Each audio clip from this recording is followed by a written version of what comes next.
استغفراللہ معذاللہ معذاللہ۔ Guys آج ایک ایسی ویڈیوز دیکھنے کو ملی کہ جس ویڈیوز میں نون لیگ کے بس ورکر تھے جنہوں نے بہت ساری پاکستانی غریب لیڈیز سے قرآن پہ حلف لے رہے ہیں اور ساتھ میں 5000 دے رہے ہیں کہ آپ قرآن پہ ہاتھ رکھ کر حلف دیں کہ آپ الیکشن کے ٹائم ووٹ ہمیں دیں گے، اور لڑکیاں وہاں پہ حلف دے رہی ہیں۔ سب سے پہلے ان ماؤں سے، ان بہنوں سے میری یہ گزارش ہے کہ میری پیاری بہنوں، میری ماؤں، کیا آپ جانتے ہو کہ سب سے بڑا ظالم انسان وہ ہوتا ہے جو جرم کے دیکھ کے خاموش ہوتا ہے۔ میں جانتا ہوں، میں سمجھ سکتا ہوں کہ پاکستان میں غربت ہے، لیکن پیاری بہنوں، کیا فلسطین سے زیادہ آپ پہ غربت ہے؟ کیا فلسطین سے زیادہ ظلم آپ کے اوپر ہو رہا ہے؟ آپ اپنے ضمیر کو کیوں بیچ رہے ہو؟ آپ 5000 کے پیچھے آپ جانتے ہو کہ ساری ہی زندگی آپ کو غلامی کرنی پڑے گی۔ آپ جان سکتے ہو کہ آپ دنیا چھوڑ کے چلے جائیں گے، لیکن آنے والی آپ کی نسلیں ساری زندگی آپ کو بد دعائیں دیتی رہیں گے کہ ہمارے پیرنٹس نے ہمارے لیے کیا کیا، ایسے ظالم شخص کو پروموٹ کیا، ایسے ظالم شخص کا ساتھ دیا کہ جس نے پاکستان کا کیا دنیا بھر کے تمام مسلمانوں کا جینا حرام کر دیا۔ کبھی تنہائی میں بیٹھ کے سوچا ہے ایسا کیوں ہوتا ہے کہ ہم چند پیسوں کے ٹکڑوں کے پیچھے بہت ساری ایسی عورتیں ہوتی ہیں کہ جو اپنے بدن سے کپڑا اتارنے کے لیے تیار ہو جاتی ہیں، ایسی ہوتی ہیں کہ 5000 کے پیچھے اپنا ایمان تک کو کھو جاتی ہیں۔ ایسا کیوں ہوتا ہے؟ مت کرو ایسا۔ اللہ تعالیٰ کی دی ہوئی مقدس قرآن پاک پڑھنے کے لیے بھیجی ہے، نازل ہوئی ہے، اس کا مس یوز مت کریں، اس کا غلط فائدہ مت اٹھائیں۔ آج چاہے وہ پی ٹی آئی والے ہوں یا دوسرا تیسرا کوئی بھی شخص اپنے آپ کو سچا ثابت کرنے کے لیے قرآن پاک سامنے لے کے آ جاتا ہے۔ ایسا کیوں ہوتا ہے؟ ہماری ایجوکیشن کی کمی ہے یا پھر ہمیں پیسے کی ہوس اتنی زیادہ لگ چکی ہے کہ ہم پیسے کو سب سے زیادہ امپورٹنٹ سمجھتے ہیں، نعوذ باللہ معاذ اللہ۔ ہمارے مولانا اپنے فہم حاصل کرنے کے لیے ڈیفرنٹ پلیٹ فارم پہ ان کی ویڈیوز آ جاتی ہیں، کلپس بنا لیتے ہیں، لیکن کبھی بھی نبی پاک صلی اللہ علیہ وسلم کے شان میں گستاخی آ جائے تو میں نے بہت کم ہی مولانا کی ویڈیوز دیکھی ہیں۔ کسی مظلوم کے اوپر ظلم ستم کی انتہا ہو جائے تو میں نے کم ہی مولانا سامنے دیکھے ہیں۔ ان کو ڈر ہوتا ہے کہ ہمیں کوئی پکڑ کے نہ اٹھا کے لے جائے۔ یاد رکھیے گا کہ اگر ان کی پکڑ سے ڈرتے ہو تو یاد رکھیے گا کہ اللہ تعالیٰ کی پکڑ ان سے کہیں زیادہ سخت ہوگی۔ کیسے جواب دو گے وہاں پہ؟ اور جنرل عاصم منیر صاحب،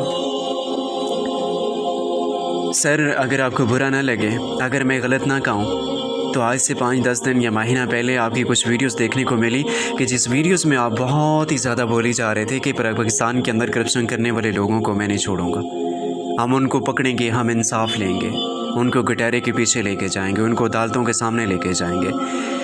تو سر آپ حافظ قرآن ضرور ہیں، ہم اتنا پڑھے لکھے نہیں ہیں، بٹ اتنا آپ کو کہنا چاہوں گے کہ حضرت محمد صلی اللہ علیہ وآلہ وسلم کا فرمان ہے کہ میری امت کے جو لوگ ہوں گے وہ 2 گناہ کبھی نہیں کر سکتے، ایک تو جھوٹ بولنا، دوسرا کسی کو دھوکہ دینا۔ ایک حدیث مبارکہ میں آیا کہ منافق لوگوں کی 3 نشانیاں: جھوٹ بولنا، بد اخلاقی اور امانت میں خیانت کرنا۔ سر اگر آپ کو یاد ہو یا آپ نے اگر ہسٹری دیکھی ہو یا آپ نے ویڈیوز واچ کی ہوں یا اگر آپ کی نالج میں ہو تو ٹھیک ہے، اگر نہیں ہے تو میں آپ کو بتانا چاہوں گا کہ کارگل کے موقع پہ پاکستان کے فوجی 546 ایسے فوجی تھے کہ جن فوجیز کے نواز شریف کے آرڈر پہ واپس جب بلایا گیا تھا تو پیچھے سے انڈیا نے اٹیک کر کے ان کو 546 فوجیوں کو شہید کر دیا گیا تھا۔ ساری اس بغیرت کی دور حکومت کے دوران 844 لڑکیاں کشمیر کی، ان کو اریسٹ کرنے کے بعد ان کو بے دردی، پہلے زیادتی کا نشانہ بنایا گیا، اس کے بعد بے دردی سے ان کو شہید کر دیا گیا۔ یہ وہی نواز شریف ہے سر، یہ وہی نواز شریف ہے جس نے پاکستان میں وہ گند مچایا کہ جس کے قصے کرنا میں اس ویڈیوز کے دوران اگر شروع کر دوں تو آئی تھنک ویڈیوز میں بولتا جاؤں گا اور قصے کمپلیٹ نہیں ہو پائیں گے، آپ بیٹر جانتے۔ لیکن سر اسلام قرآن کے اندر یہ ذکر آ چکا ہے کہ جہنم میں جانے والے سب سے پہلے لوگ ایسے ہوں گے، ایک مولوی ہوگا جو قرآن کا حافظ ہوگا، لوگوں کو دینی درس دے گا لیکن قرآن کے اوپر خود جو ہے وہ عمل نہیں کرے گا۔ تو سر کبھی آپ نے غور کیا کہ آپ اپنی دولت اور اپنی شہرت کے پیچھے بہت زیادہ مس یوز کر رہے ہیں؟ آپ پاکستان کی 25 کروڑ عوام کے ساتھ کہیں دھوکہ تو نہیں کر رہے؟ سر آپ کی آس امید پہ فلسطین کے اس ٹائم مظلوم بیٹھے ہوئے ہیں، وہ دیکھ رہے ہیں ایٹم پاور ڈاکٹر قدیر نے دیا اور اللہ نے دیا، نہ ہی کسی دوسرے آرمی نے والے نے دیا ہے، نہ ہی نواز شریف نے دیا۔ اس تو وہ غدار تھا جس نے انڈیا کا کہنا مان رہا تھا، امریکہ کا کہنا مان رہا تھا، تو یہ تو چاہتا تھا پاکستان ایٹم پاور اس کے پاس نہ ہو، لیکن ڈاکٹر قدیر نے جب بنا دیا، بنانے کے بعد اس شخص کو بھی جو ہے نا ذلیل و رسوا کر کے اس دنیا سے الوداع کر دیا گیا تھا۔ بس میں اتنا کہنا چاہتا ہوں کہ یاد رکھیے گا کہ یہ دنیا، یہ سستی شہرت، یہ دنیا کی رنگینیوں کے پیچھے، اس دنیا کے چند دولت کے پیچھے اپنے ایمان کو ضائع تو کر رہے ہو، لیکن کبھی تنہائی میں بیٹھ کے یہ سوچیے گا کہ کیا آپ آلویز کے لیے اس دنیا میں رہو گے؟ یہ دولت آپ کو قبر کے عذاب سے بچا سکے گی، کبھی تنہائی میں بیٹھ کے سوچیے گا۔ اور پاکستان کے وہ صافی بھی سن لیں کہ آپ چند پیسوں کے ٹکڑوں کے پیچھے آپ 3 پیس پہن کے لائف بیٹھ کے بڑی بڑی چھوڑتے ہو، حق سچ کے لیے کیوں نہیں بولتے؟ اب تک فلسطین کے لیے کتنی آوازیں آپ نے اٹھائی ہیں؟ عمران خان نے کتنے بڑے جرم کیے تھے جو جیل کی سلاخوں کے پیچھے ہے؟ نواز شریف نے اس ملک کا بیڑا غرق کر کے رکھ دیا۔ پاکستان کی امیج اتنی زیادہ خراب ہے کہ دنیا بھر میں کسی بھی کنٹریز میں ہمارا کوئی بھی پاسپورٹ جو ہے ویزا ایکسیپٹ نہیں کر رہے، ہر جگہ سے ریفیوز ہو جاتا ہے۔ اتنی زیادہ ہماری امیج خراب ہو چکی ہے کہ ہم کسی کو منہ دکھانے کے لائق نہیں ہیں۔ عدالتیں اس کے حق پہ چل رہی ہیں، میڈیاز اس کے حق پہ بول رہے ہیں، پولیس افیسر جو عوام کی سپورٹ کے لیے، عوام کی ہیلپ کے لیے ہوتے ہیں، عوام کی حفاظت کے لیے ہوتے ہیں، وہ ان کے پوسٹر لگانے پہ مصروف ہیں۔ مت کریں اس طریقے سے۔ 4 دن کی زندگی، آئی ڈونٹ نو ڈیسائڈ مائی اللہ کب کہاں کس ٹائم اس دنیا سے جانا ہے، لیکن بلیو کیجیے گا اگر یہی سب کرتے رہو گے تو دی اینڈ آپ کا بہت برا ہونا ہے۔ نہ یہ عوام آپ کو بخشے گی اور نہ ہی آپ کو آخرت میں بخشش ملے گی، کیونکہ حقوق اللہ وہ ہے جس میں صدقہ، زکوٰۃ، حج، عمرے یہ سب چیزیں ہیں، لیکن حقوق العباد انسانی حقوق ہے۔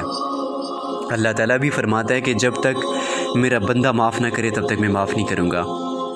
تو پاکستان کے جرنلوں، پاکستان کے سیاستدانوں اور پاکستان کے سستے میڈیاز والوں، آپ سے یہی گزارش ہے کبھی تنہائی میں بیٹھ کے سوچنا کہ آپ نے جتنا کچھ عوام کو چونا لگایا اور جتنا کچھ عوام سے جھوٹ بولے ہیں نا، تو یاد رکھیے کہ یہ عوام کبھی آپ کو معاف نہیں کرنے والی ہے۔ آپ لوگوں کی ظلم کی وجہ سے ہماری مائیں اور بیٹیاں جسم بیچنے پہ مجبور ہو گئی ہیں۔